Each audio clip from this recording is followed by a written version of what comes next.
Bonjour à tous et bienvenue sur la chaîne. J'espère que vous allez tous très bien.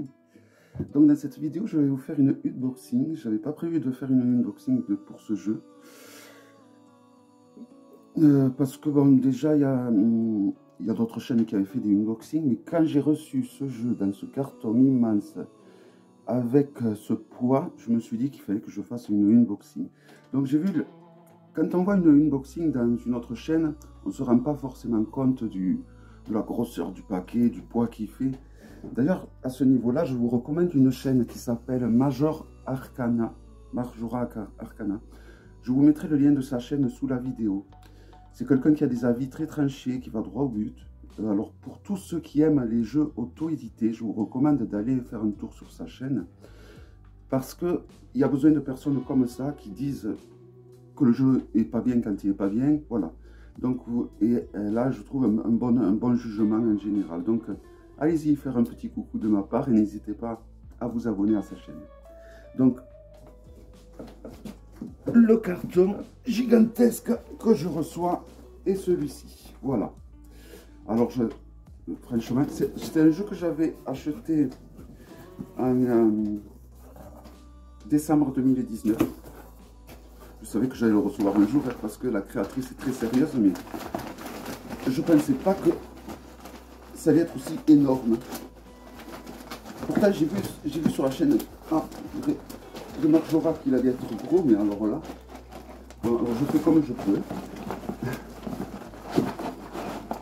J'espère que je vais bien faire tomber. Voilà, donc tout est là-dedans. Alors la créatrice, alors je crois que le jeu s'appelle The Nameless One. C'est la créatrice des Children of People qui a fait ce jeu. Vous voyez, on reconnaît son logo. Donc, je vais essayer de ne pas trop déchirer les trucs. Voilà. Voilà, bon. Ça fait beaucoup de choses. Hein. Alors, je referai une vidéo sur ce jeu comme je referai une vidéo du Noctoria et du... je ferai un tirage dans la semaine avec ces deux jeux, je pense. Comme le tarot des vampires aussi, c'est vrai, parce que bon, c'est des jeux vraiment qui me plaisent beaucoup et donc qui méritent que je me parle un peu plus.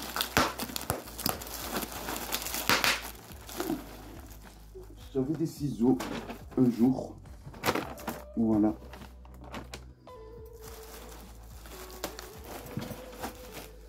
Alors, le tarot, qui est dans un magnifique pochon. Donc, hop. Hop. Alors, nous avons une enveloppe. Ah oui, c'est le Gaybook. Vous allez voir ce Gaybook. Un giga Gaybook. Alors, d'ailleurs, c'est à cause de la création de ce Gaybook que la sortie de ce jeu a pris du retard. Car il n'était pas prévu qu'elle sorte un tel Gaybook. Hop. Il n'était pas du tout prévu qu'elle sorte un tel Gaybook qui s'est transformé au final, au fil du temps, en grimoire.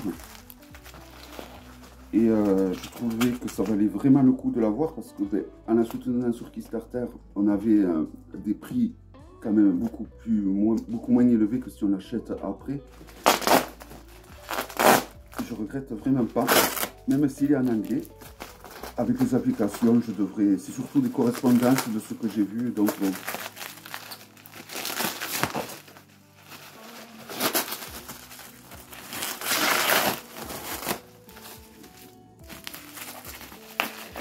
C'est ça qui... C'est ce grimoire, parce qu'on peut dire grimoire, hein, quand c'est un livre comme ça, qui faisait que c'était si lourd que ça.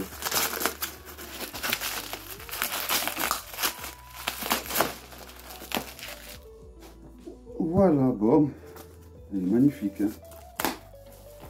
Bon, je vais souvent dire que c'est magnifique. Hein.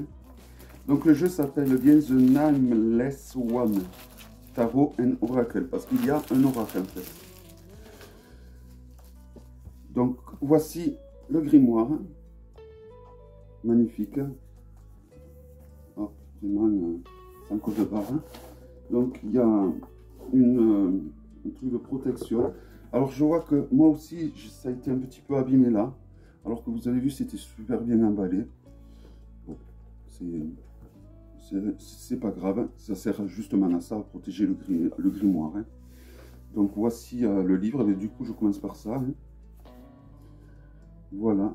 Je regrette de ne pas avoir pris des tissus de tirage, mais après quand je les ai vus, c'est des tissus en soie, et donc du coup ça aurait été bien pour envelopper les jeux, remarque, mais bon, j'aurai d'autres occasions.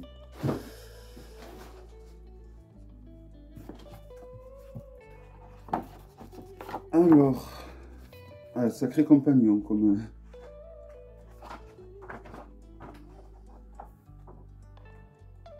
il fait quand même, je vais vous dire le nombre de pages, 705 pages, hein. Ce n'est pas rien. Ce n'est pas rien. Donc évidemment, vous avez ça va sans dire, le petit cordon qu'on trouve souvent dans ce genre de livre, hein, pour marquer des pages. Donc voici le monstre. Alors vous avez tout. Alors là, pour chaque arcane, donc là vous avez l'image d'une arcane, vous avez ce qu'elle veut dire sur le côté. Vous avez son nom également, parce que sur le jeu, s'il n'y a pas de nom, alors vous avez tout sur l'eau, le feu. Voilà, c'est super détaillé. À la fin, vous avez plein de tableaux de correspondance. Bon, évidemment, je ne vais pas vous parler, hein. Je ne peux pas vous parler non plus trop longtemps du grimoire, sinon ça va. Vous avez des rituels magiques faits avec les sigils, car la spécialité de ce deck, en fait, c'est qu'il est fait pour être utilisé avec des sigils, ou sigils, je ne sais pas trop comment on dit au final. Voilà, donc là, c'est les fameux tableaux de correspondance, tableau correspondance zodiacale, correspondance vraiment de tout. Oui. Donc c'est pour ça que, bon, même si c'est en anglais, avec les fameuses applications qui traduisent tout, on peut s'en sortir. Puis bon, on a toujours un ami qui traîne et qui parle anglais qui peut nous aider, hein. Il y a la correspondance avec les minéraux, ça c'est très intéressant, je trouve. Moi ça m'intéresse, évidemment.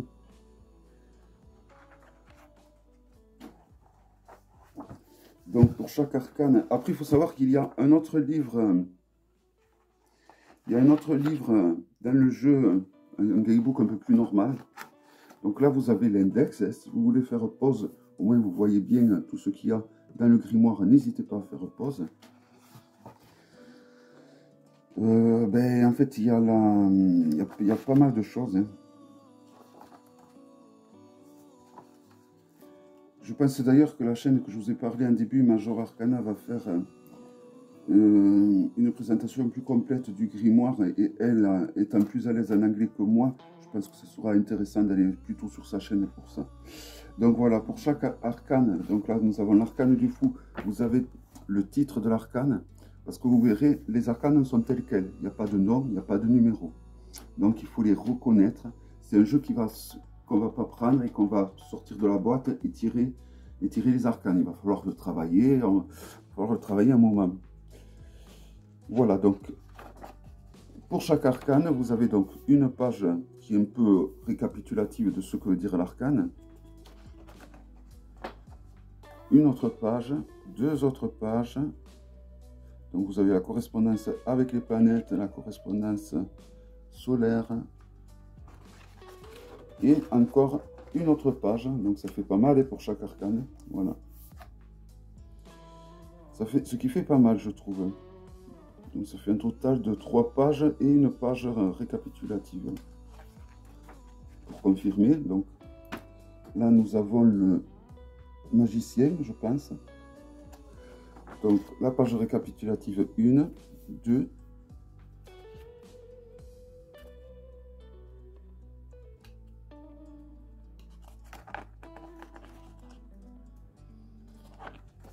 trois, 4, 5 pages. Donc après ça doit dépendre des arcanes, hein. Vous voyez, on est sur les arcanes mineurs.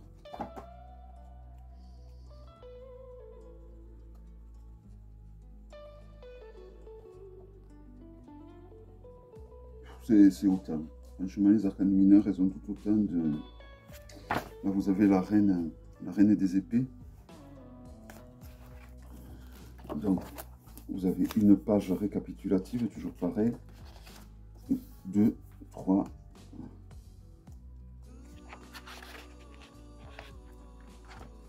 Et 4. Voilà, donc après, vous avez également donc l'explication des oracles, parce que c'est un deck qui a plus de 100 cartes, 100 arcanes, et donc au-delà des 78, on passe à des cartes ou des arcanes oracles. Donc il y a les explications. Voilà, tout ça pour...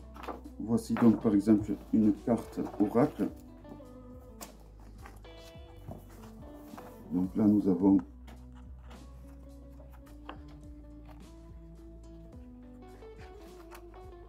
pas mal de pages de ce que je vois. Une page récapitulative, 2, 3, 4 et 5. Pas tout à fait 5, mais bon, voilà, c'est ce qui est pas mal. Alors après, il y a des explications de tirage. Bon, finalement, je vous fais une présentation un peu plus complète que ce que je pensais. Mais il le mérite quand même. Hein.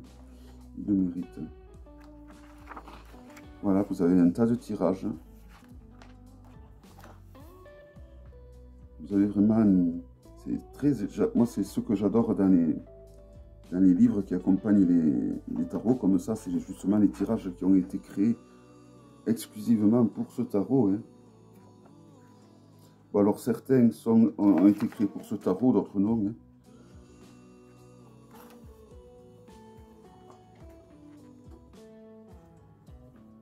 Voilà, il y a vraiment beaucoup de tirages.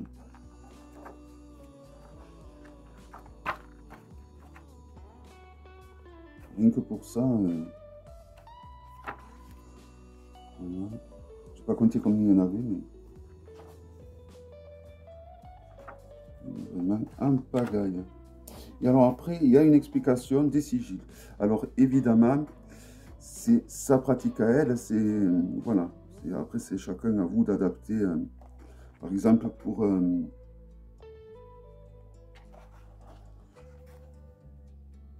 voilà, elle explique tout ça, les sigils, comment les créer, comment... donc c'est très intéressant. Il y a même plein de sigils qui sont proposés. Oui.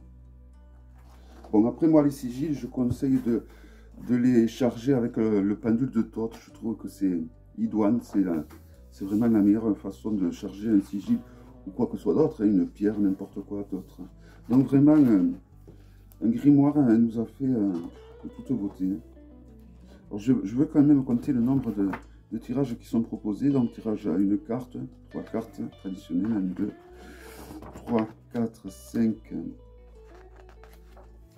6, 7, 8, 9,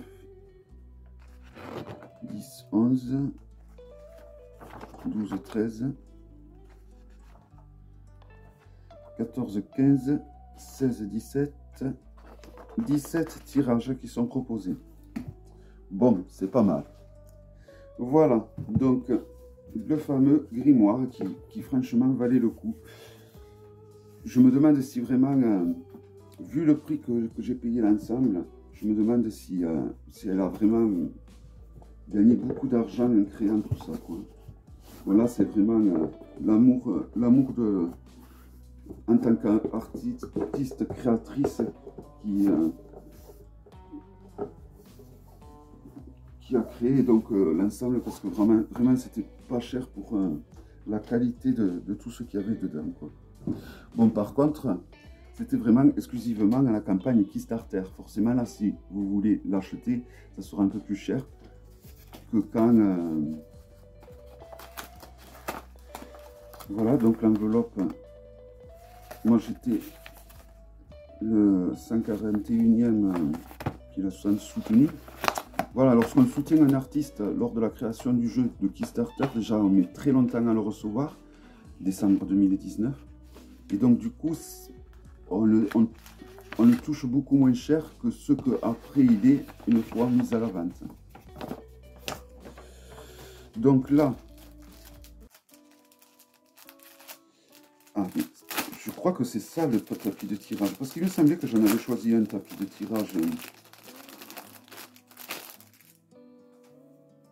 Oui, ça doit être ça, oui. Il est tout petit. Voilà. Donc c'est du satin. C'est du satin, mais moi je m'en servirai pour envelopper un tarot. Un tarot auquel je tiens. Voilà, parce que bon, pour moi c'est trop petit pour faire un tirage. Enfin trop petit. C'est trop hop, c'est trop léger, c'est trop. Rien qu'en étalant les arcanes, je vais tout enlever. Mais bon, magnifique. Hein. Puis bon, c'est du satin.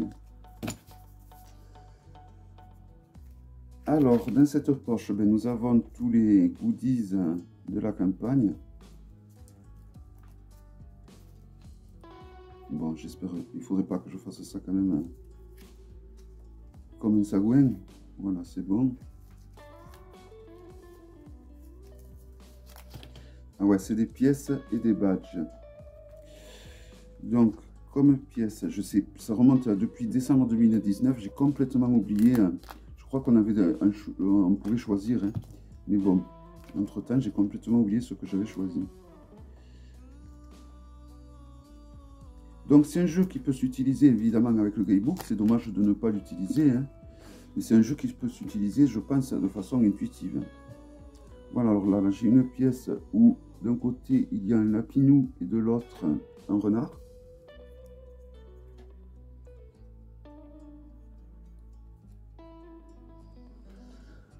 Et là nous avons un aigle et un ouroboros.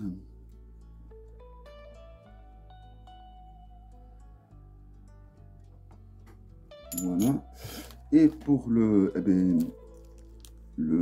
pendentif, il s'agit du sigil de la créatrice. Hop, ça sera plus simple. Qui est très joli, je trouve. Voilà, le jeu. Donc déjà, il arrive dans un pochon très très grand. Mais un pochon, contrairement au sabbat tarot que je vous ai présenté, ou que ce soit le grand ou le mini, le jeu rentre avec la boîte dans le pochon, il a ce mérite. Donc il y a le certificat d'authenticité.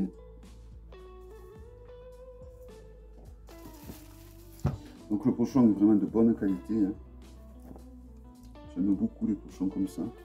Bon, ils prennent vite la poussière, mais bon, moi c'est pas dérangeant parce que je fais très attention à mes jeux, donc je suis pas du genre à laisser traîner mes jeux dans la poussière. Il y a des choses à l'intérieur. Donc un petit autocollant, je présume, toujours pareil, du symbole de la créatrice, du sigil, je pense. Et voici donc le fameux tarot qui est bien protégé, bien emballé de plastique. J'aurais aimé qu'il en soit moins.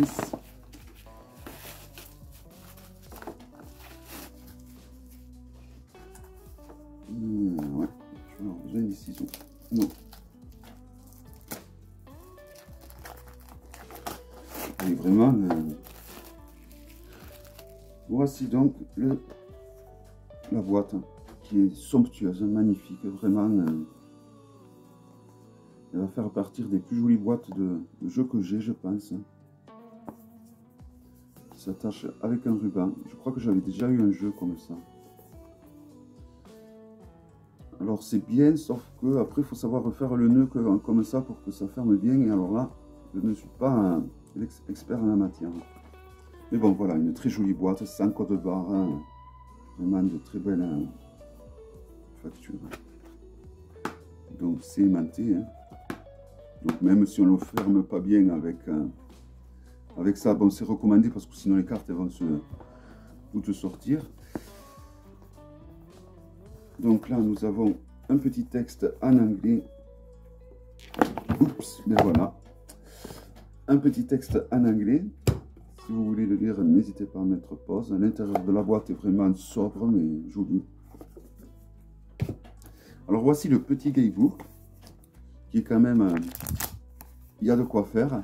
Bon, ça évite de sortir le gros grimoire lorsqu'on fait des tirages, parce que là, honnêtement, déjà rien que le guidebook, il y a pas mal de choses, je vois, pour chaque arcane. Ben, c'est le récapitulatif qu'il y a dans le grand grimoire, donc c'est très bien pour commencer. Vous avez le nom de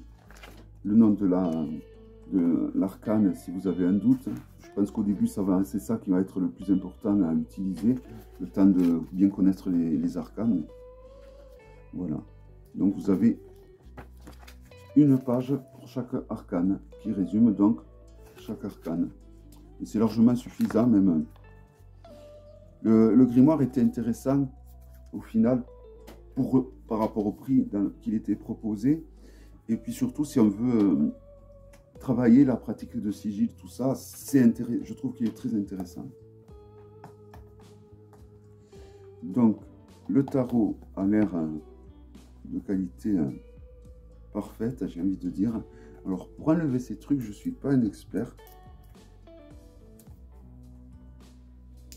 Je galère à chaque fois. Voilà, bon, là ça a été. Alors, vous voyez, c'est un tarot très très épais. Voici le dos, qui est magnifique. Si on le compare à un Grimaud, vous voyez, c'est vraiment beaucoup plus grand qu'un Grimaud, hein. Beaucoup plus haut, beaucoup plus large. Les cartes sont de qualité parfaite, vraiment, on n'a rien à redire au niveau de la qualité des arcanes. Vraiment, elles sont de très très bonne qualité. Vraiment. Et donc, je vais vous présenter la centaine d'arcanes qui se trouvent dans ce jeu.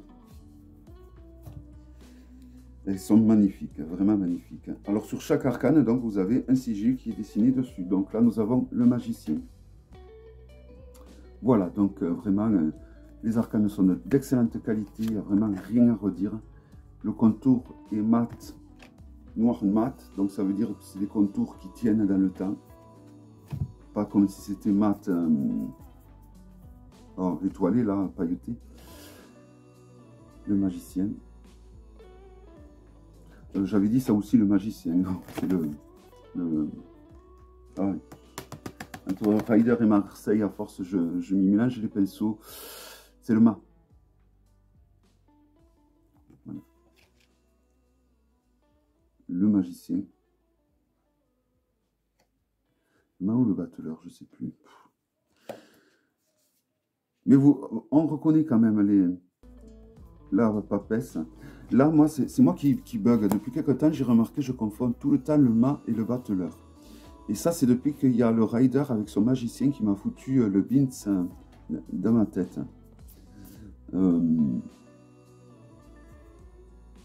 Donc ça, c'est le mât. Et ça, c'est le battleur. Donc, le magicien et le mât. Donc après, on reconnaît, hein, par exemple, le magicien, vous voyez, ou le battleur, on voit tous les éléments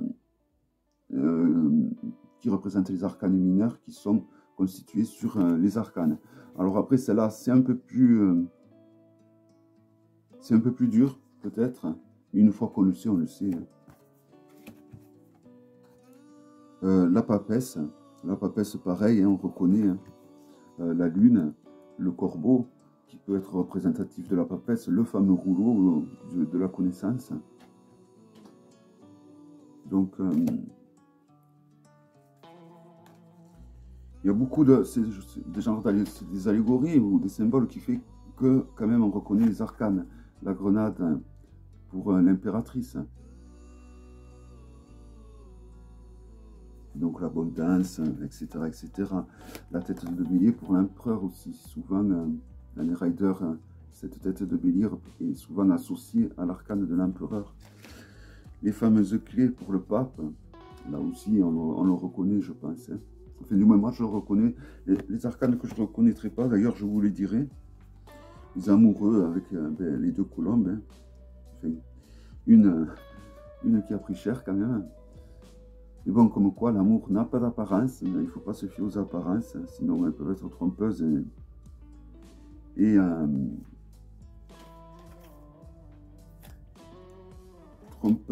et décevantes.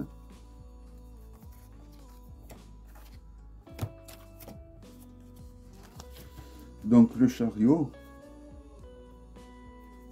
magnifique. Hein. Donc c'est un jeu qui est un peu sombre, mais la force est super bien, je trouve. C'est un jeu qui est un petit peu sombre, mais il fallait qu'il soit comme ça pour que les sigils ressortent, je trouve. C'est ce qui fait justement que les sigils sont magnifiques. Voilà, c'est la roue de fortune. J'espère que je montre bien toutes les arcanes. En tout cas, là, elles sont à l'endroit. Elles ne sont pas à l'envers comme au début. Hein. Au début, loin à la fin de la saison de l'été. La justice, pareil, on la reconnaît. Hein. Il y a tout pour la reconnaître. Hein. Le pendu également. Donc vous voyez, vous n'avez aucun nom, aucun chiffre, hein, aucune bordure. Hein. C'est vraiment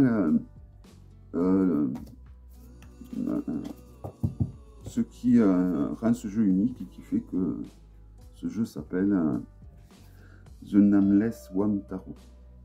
La mort, pareil, hein, avec les ciseaux, le papillon à tête de mort, on la reconnaît assez facilement, hein, de par les sigils aussi qui ressemblent à des faux, on peut le reconnaître.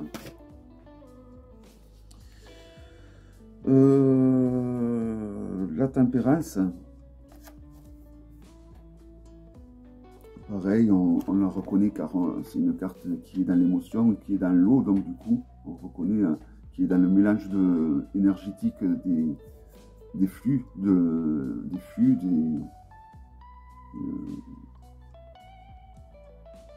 mélange énergétique du liquide, tout simplement, des choses liquides. Le diable, pareil, hein, on le reconnaît. Alors la maison Dieu, qui est une arcane que je n'aime pas spécialement dans les jeux, là je la trouve magnifique. Je la trouve vraiment très très belle. L'étoile.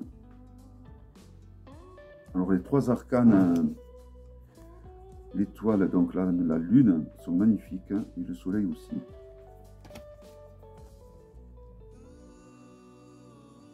Bon, je répète souvent magnifique, mais que dire d'autre? Le jugement et le monde. Voilà, donc, moi, honnêtement, au niveau des arcanes majeurs, on les reconnaît toutes hein, assez facilement. Voilà, même s'il n'y a pas de nom, c'est assez facile de les reconnaître. Là, nous arrivons donc à la série des mineurs, aux épées, donc, qui correspond à l'air. Pareil, l'as d'épée, on reconnaît. Le 2 d'épée, il n'y a qu'à compter le nombre d'épées, tout simplement. On reconnaît assez facilement. Il suffit de compter le nombre d'épées qu'il y a sur l'arcane et voilà. Donc là, en parlant, je ne sais plus. Donc, mais par exemple, donc, du coup, 1, 2, 3, 4, 5. 5 d'épée. Donc, les cartes sont vraiment de bonne qualité parce qu'elles sont épaisses. Hein, et il n'y en a aucune qui colle. C'est qu'elles ont été peintes sur un tranche et pas sur tout le paquet, je pense. 3, 4, 5, 6 d'épée. J'adore les épées. Plus ça va les épées, plus c'est ma série d'arcanes mineurs que je préfère. Alors qu'elles sont dures, mais au final pas tant que ça. Le 9 d'épée est très représentatif du 9 d'épée aussi. Il n'y a même pas besoin de compter les arcanes. Et le 10 d'épée. Voilà, magnifique également. Donc là, nous passons au personnage de cours. Donc, alors là, par contre, ça va être un peu plus dur pour moi de les reconnaître. Là, je crois qu'on a le roi. Là, il faut savoir, hein, parce que j'ai du mal à retrouver les correspondances. Les suites, ils sont rangées ensemble.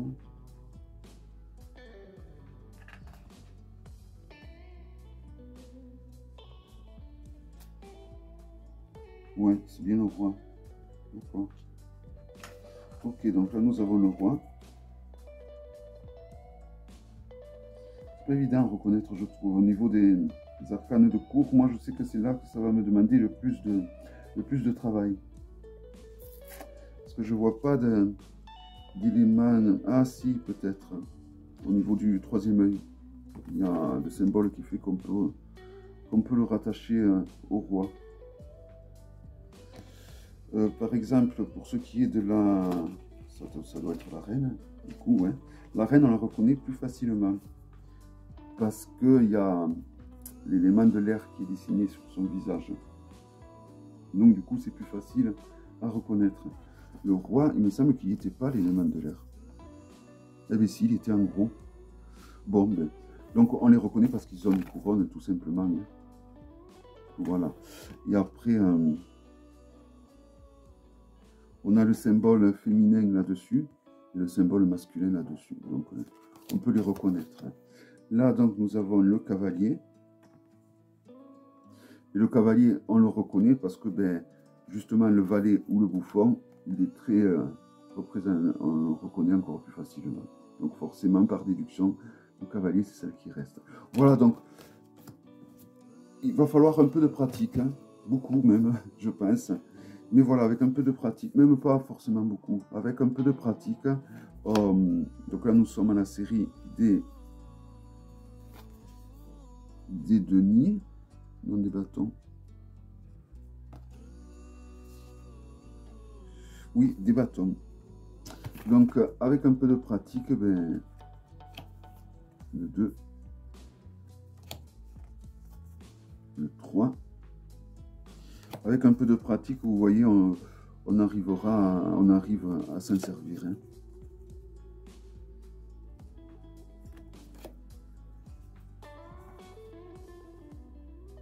Et vraiment, c'est de très très belles illustrations et il n'y a vraiment rien à redire au niveau de la qualité des arcanes. Je le sens en les touchant, en les tenant en main. Là. Après, c'est un jeu qui est un petit peu dark, un petit peu sombre. Moi, c'est des styles de jeu que j'aime bien, hein, forcément. Ceux qui me suivent depuis un moment, vous savez que j'ai un petit penchant donc, pour les Marseille, pour les Italiens et pour les jeux d'arc. Donc le roi des bâtons, la reine des bâtons, cavalier de bâton et le valet des bâtons. Là, nous arrivons au denier avec l'as de denier. Pareil, hein, il suffit de compter le nombre de deniers que l'on voit sur l'arcane. Donc là, il y en a 2. Là, il y en a 3. Donc, c'est assez facile, je trouve. Voilà, je pense que le plus compliqué à mémoriser va être les personnages de cour. Et encore, si vous connaissez les symboles alchimiques de l'air, oui, alchimiques des éléments plutôt, vous arriverez déjà à trouver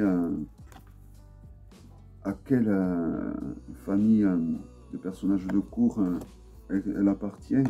Et après, après c'est au visuel. Hein. Comme je vous ai dit en début, c'est un jeu où il va falloir de l'entraînement et de la pratique avant de faire des tirages du moins à quelqu'un. Le roi de denier, la reine de denier, le cavalier de denier et le valet de denier. Donc là, nous arrivons aux coupes. L'as de coupe, le 2 de coupe avec 2 coupes. Donc vraiment, les numérales, c'est les plus simples à retenir au final, hein, parce que bon, ben, il suffit de compter tout simplement le nombre d'épées, le nombre de coupes, le nombre de bâtons, le nombre de deniers. Et les dessins, bon, je fais assez vite, mais les dessins sont vraiment magnifiques. Hein. Bon, après, c'est personnel, on a tous des goûts différents, mais la qualité, pour ceux qui aiment ce genre d'illustration, pour ceux qui aiment les sigils, il faut savoir que ce jeu, il est vraiment d'une qualité impeccable. Il a un toucher doux, mais c'est pas un toucher doux qui va être compliqué pour mélanger les arcanes. Au contraire, hein, les arcanes ont l'air de glisser les unes aux autres très très bien. Donc ça, c'est un positif.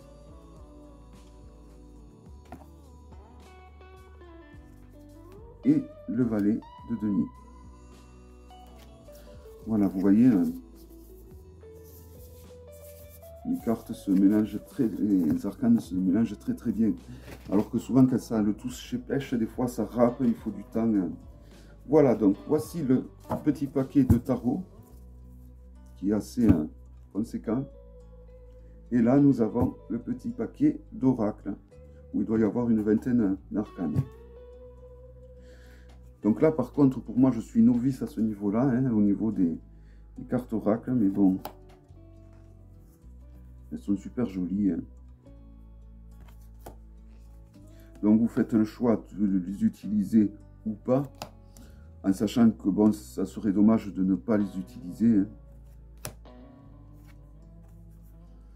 Mais bon, je sais que pour pratiquer les cartes oracles, là par contre, je vais utiliser le petit Guidebook. Autant les autres, c'est bon, je pourrais là l'utiliser sans jeter dans le livre, je pense, bien que bon, les personnages de cours, j'aurais peut-être un petit peu galéré.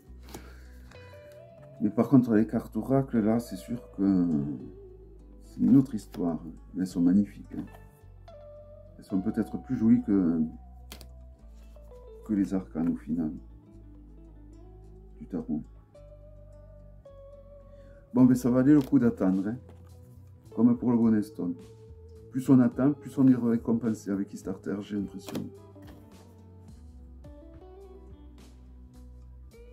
Bon, ça reste quand même le Bonnet Stone, mon jeu fétiche, mon jeu du cœur. Mais j'avoue que celui-là, il est pas loin, il jalonne de près. Hein.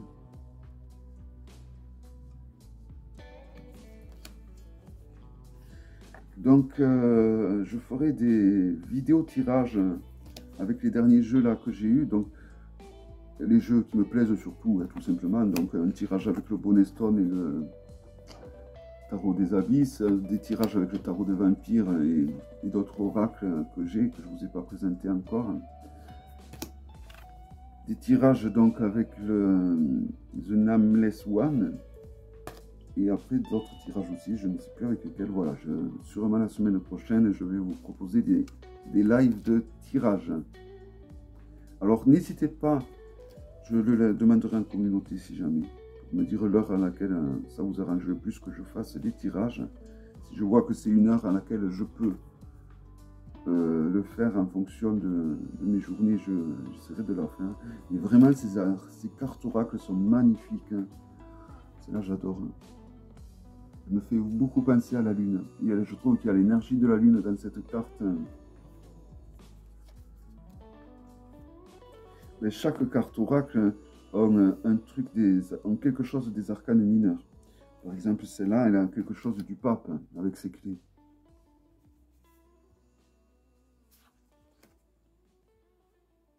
Donc celle-là, je ne sais pas. Il me faudrait le Guidebook pour celle-là. Et voilà. Oui, du coup, je vais les mettre en contresens de cela. Voilà, donc vraiment un très très beau jeu qui valait vraiment le coup d'attendre. Donc je sais que la créatrice, donc c'est son second jeu qu'elle crée. Elle a créé donc Children of Lita qui est magnifique. Elle a créé donc maintenant celui-là, le The Nameless One, qui est magnifique aussi. Et je crois que son prochain jeu va être Children of